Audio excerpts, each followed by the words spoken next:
Hello Internet, it's Matt here for the Dork Lords. If you're new to the channel, welcome. We talk about all manner of dorkly things here, so whether it's sci-fi, fantasy, superheroes, we probably have a playlist about it. Feel free to check us out. Today, we are doing another in our Dork Lord of the Rings segments. This one is about the character Elrond. And, you know, I thought I knew everything about Elrond, and when I started doing some research, I realized, whoa! This guy is at the center of a web of Tolkien mythology. Like all the important myths that Tolkien writes about practically connect directly or indirectly to Elrond in some way. So I'm going to try not to get lost in the weeds as we talk about Elrond here. I need a little like footnote scrawl going across. Sub-reference A, subheading C. Okay, so try not to do that.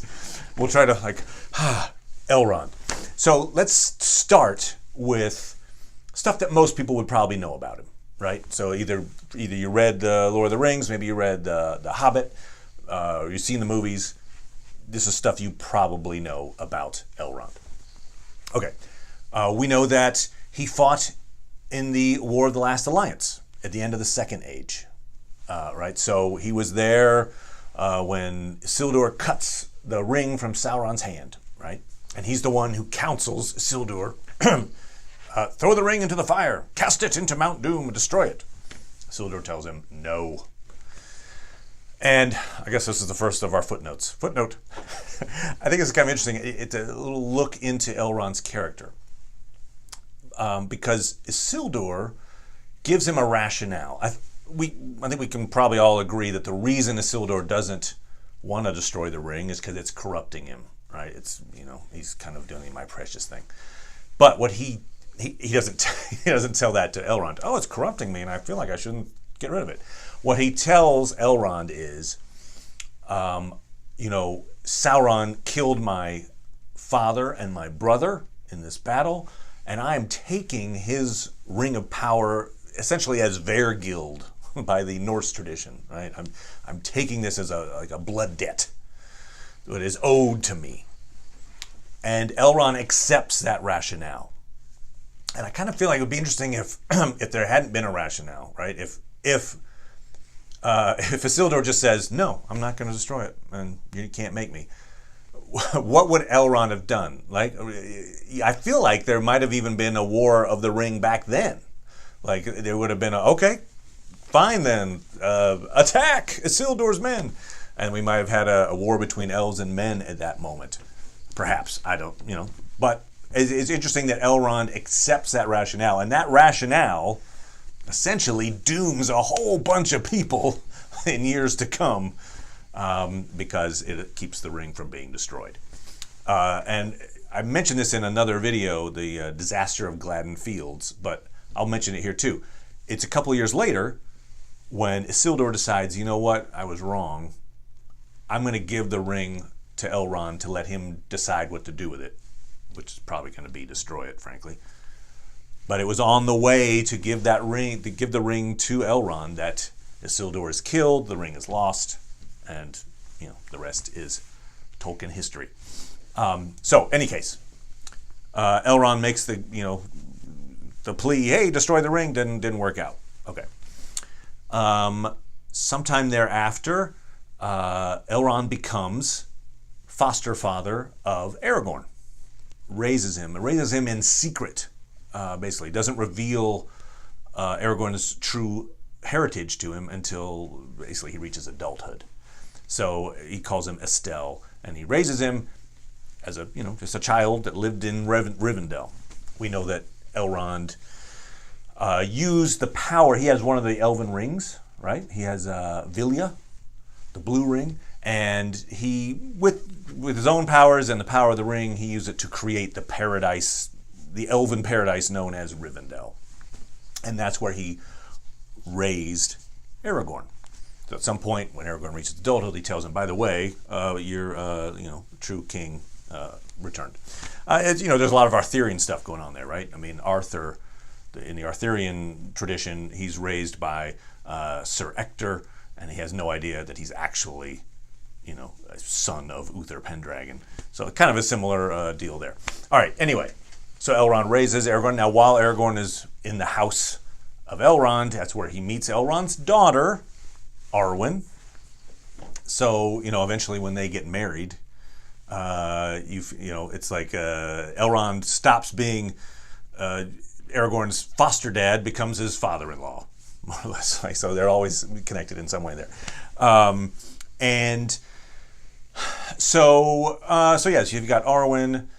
You've got he keeps the sword that was broken. So the sword that cut the ring was called Narsil. He keeps the shards of Narsil. We see that in the movies, right? And a little different from the movies. He being Elrond has the sword reforged at Rivendell, and he gives it to Aragorn at the Council of Elrond, right? So when they're discussing what to do with the ring, the aptly named Council of Elrond, he hosted it. So there's that. He hosts that council to determine the fate of the ring. They just said, okay, let's just destroy it. Let's create the Fellowship. Go, here's your sword. We're calling it Earendil now, and it's your ancestral blade. And, of course, he saves Frodo's life when Frodo is stabbed on Weathertop, and, the Morgul blade is the little piece of it's working its way toward his heart. It's Elrond at Rivendell that saves his life. Probably with the aid of the power of the Elven Ring, helps Elrond to keep Frodo alive, essentially. So there's that as well. We know that about him. We know that he has twin sons. They're not called twins per se, but they're twins. They were born in the same year. They look exactly alike. There's a lot of evidence to suggest that Elrond has twin sons, Elrohir and Elladan. And they are, basically, they ride with the Rangers, the Dunedain, and they are good friends of Aragorn. And they are the ones that meet up with Aragorn and bring the suggestion from Elrond that Aragorn should take the Paths of the Dead. So they actually go into the Paths of the Dead with Aragorn and the company. So that's Elrond's sons. What other things do we know about? I'm missing some things here for sure, but Elrond survives the War of the Ring. After the War of the Ring, he journeys back to the west eventually, right? Those are the general things that we know. Oh, also, of course, in The Hobbit, he's the one that translates the moon letters. So he lets the dwarves know, hey, on Durin's day when the thrush knocks, he's the one that translates those letters. So he's helpful in that way as well. Interestingly, that's around that time, I think, I could be wrong on this, but I think that would have been like a young Aragorn would have been hanging around the halls during that time when the dwarves show up asking for help, deciphering the map. And, in this Amazon series that's coming out, it's going to be, they've already said it's going to focus on young Aragorn, right? So young Aragorn is hanging out in Rivendell with Elrond. And I'm guessing probably somewhere in the first season is when they're going to lead up to, and by the way, you're actually Aragorn. So he's probably going to start as like anonymous guy running around Rivendell, meeting up with Arwen. Maybe they even have a little scene where you could see the dwarves, or Elrond is meeting with the dwarves, and little Aragorn is hanging out in the corner. I don't know. But anyway, just so you know, Elrond's going to play a big part, I would think, in the Amazon series to come with young Aragorn. Okay. So those are the things we basically, a lot of people know. Now here's starting with some things you might not know. I just hit the microphone. That's not great. Okay. Here's some things you might not know. One thing, Elrond is actually a half-elf.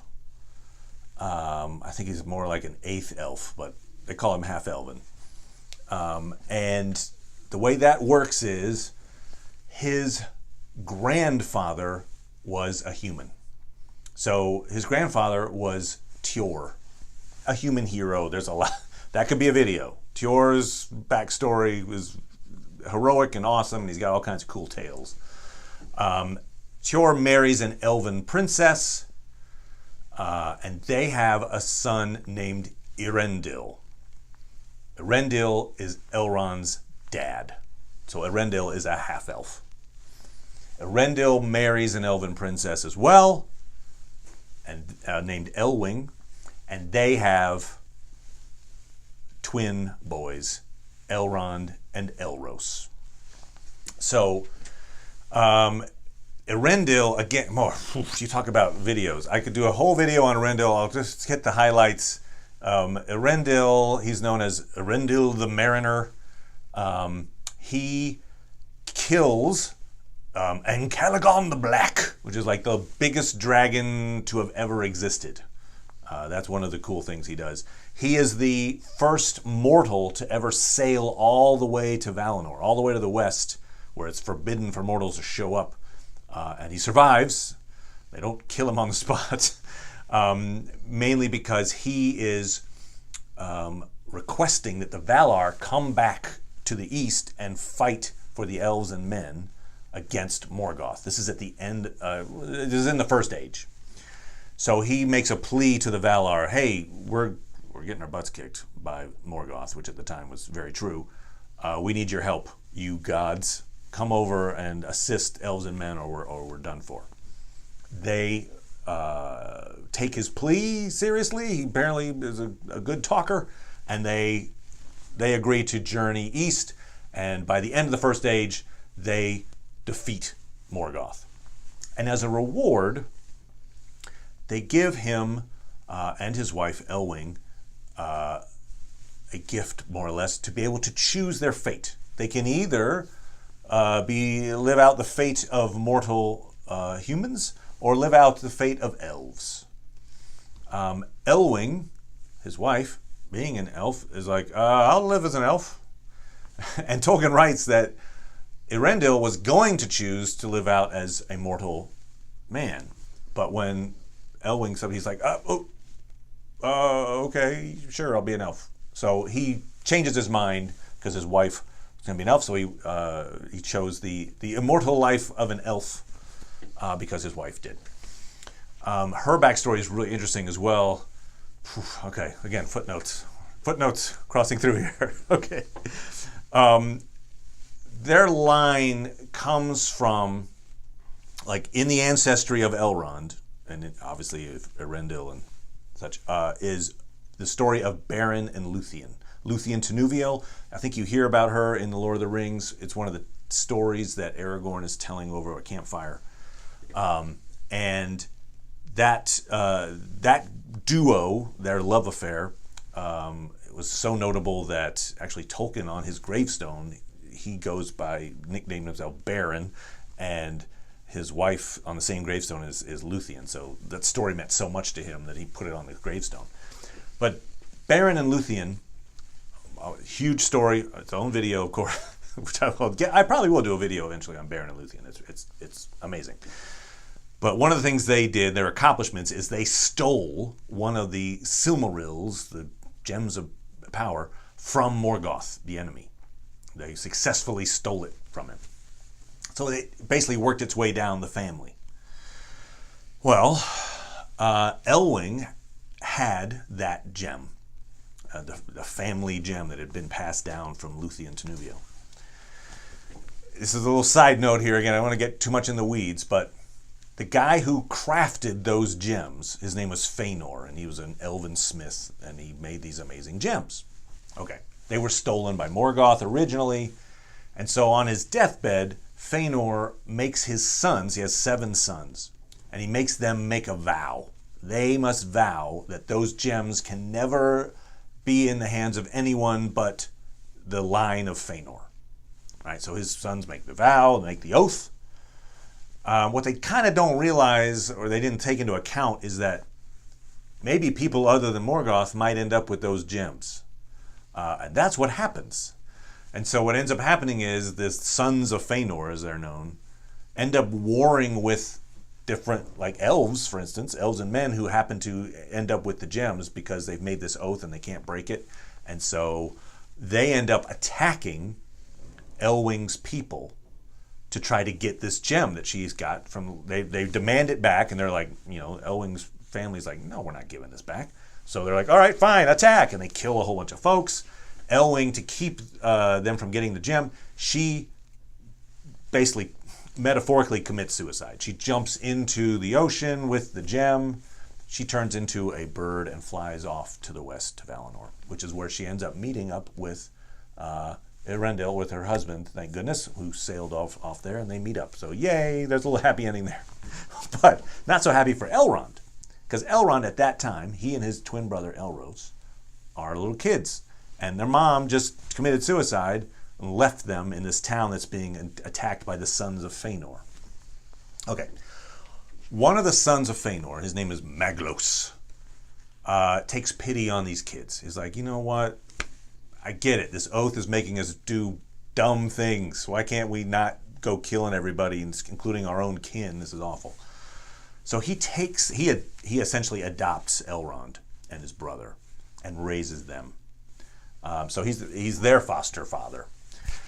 We don't hear how they end up, leaving his tutelage, but they do eventually. But they don't harbor a grudge. It's not like they kill him in revenge or something like that. Apparently their parting is amicable. He apparently did, raise them well. But they never, as far as I know, Elrond never sees his parents again after he's a little boy, and that attack happens, and his mom jumps into the ocean, and his dad was out at sea and never returns. He's never sees his family again. Okay, so as I mentioned, his parents got the gift of being able to choose if they wanted to be elves or human. That gift passes down to Elrond and his brother. And at the end of the first age, after Morgoth is destroyed, they're given that choice. You can choose what you want. So, Elrond, half-elf, chooses to live as an elf. And his brother, Elros, chooses to live as a human. And so Elros becomes the first king of Numenor. And he goes off to the island of Numenor. I mentioned it a couple of times before, but it's like, Atlantis, more or less, before it sinks into the water. He rules it for a long time. He lives over 400 years. Although, because he chose to be mortal, he eventually dies. He's a mortal human being. But interestingly, of course, he's the first king of Numenor. What is that? That's the line of kings that hits Isildur and eventually Aragorn. So he is the first of that line. Hence, Elrond is essentially Aragorn's great times infinity uncle. He is actually related to him. So it kind of makes sense that he'd be his foster father, because he is technically related to him. Aragorn is the great son of his brother. So there's that. Then Elrond meets Galadriel. She is the daughter of Galadriel and Celeborn. And Galadriel, of course, is the queen of Lothlorien. She's an elf. And they had this kid, Galadriel. She meets up with Elrond. They fall in love. They have 3 kids. And we've already mentioned them, but he's got the 2 twins, Elrohir and Elladan. And then later, Arwen. So just so you know, Arwen is the granddaughter of Galadriel. There's a connection there. Sad story about Galadriel. All right, so Galadriel, this is in the 3rd age.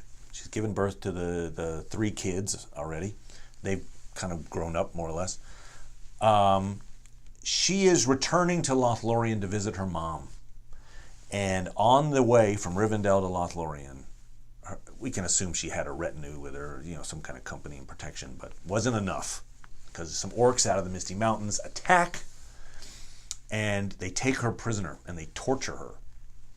We don't know about the torture particularly. It's vague, but she is held in captivity and tortured, and she is given a poisoned wound, I believe. She's poisoned in some way. Her sons, so Elrond's sons, the twins, find her and free her eventually, right? So they free her from captivity, bring her back to Rivendell. Elrond heals her wounds, her physical wounds, but she is so psychologically damaged, and she has PTSD. She basically leaves, heads west. She gets on a ship and sails away, never to come back. So you can imagine how sad that must have been for Elrond and his family to, for her as well, obviously, but to lose his wife and feel like he couldn't save her in some way, that she this land broke her in some way. As a result of that, too, the two sons, they needed another reason to hate orcs, but they really hated orcs after that, and chose, any chance they got to hunt orcs, they hunted orcs. And in fact, they are hunting orcs with Aragorn's dad when Aragorn's dad was shot in the eye by an orc and died. They were there to witness that and then basically say, hey, little Aragorn, maybe you should hang out with our dad in Rivendell. Okay, so there's that. We know the Celebrian connection. I've talked about Earendil. Something interesting about Earendil. This is another footnote, scrawling footnote. One of, if not the first, say, Middle-earth related work that Tolkien wrote was a poem. It was called The Voyage of Earendil, the Evening Star. This is back in 1914, 1915, something like that. So well before he completed the Lord of the Rings or his Middle-earth mythology in general. A lot of people credit that poem with the inspiration for his mythology. Because what he does is he writes this poem about Earendil, and then he decides, what is the backstory to this guy? And so he creates a backstory for Earendil the Mariner. Then he decides what language would his people speak so that this poem will be in a particular language, if that's the language that eventually becomes his version of Elvish. And so essentially Elrond's dad, you can make an argument, is the origin of the entire Tolkien mythology. So pretty honorable place in Tolkien history is Elrond's father. So I'll just finish off by saying there is a sadness to Elrond's tale, right? I mean, he's a hero and definitely wins the day in a lot of ways. But if you kind of look at his family history, there's a lot of events that serve to isolate him from his family, right? So his parents, due to events beyond his control, are taken from him. So he is raised by a foster father, an enemy, actually, Maglos. When the time comes to choose whether to be an elf or a human, his twin brother chooses to be human, unlike, he chooses to be an elf. And so his twin brother goes off to an island, to Numenor, and I assume they may never see each other after that. I'm not sure. But in any case, he's separated from his twin brother, his only brother. When he gets married, he's got, Celebrian as his wife. She has this horrible attack and torture to the point that she is driven away from him. Then, at the end of the War of the Ring, he makes the choice finally to go back to the West, where he's reunited with his wife. After hundreds of years, he gets to reunite with his wife, which is a joyous occasion. However, it's not clear, but it's implied that none of his three kids journeyed to the West. So Arwen and the two twins stayed in Middle-earth. So he basically joined his wife, but he lost his three kids at the same time and never to see them again. So there's a lot of pain, emotional pain, I think, wrapped up in Elrond's story. In any case, that is Elrond. Fascinating guy, fascinating tale. Tolkien does it again with just amazing backstories for these folks. So yeah, if you've got a topic you'd like me to chat about, feel free to put it in the comments. I'd be happy to do a video about a topic of your choosing. Thanks so much, everybody, and bye now.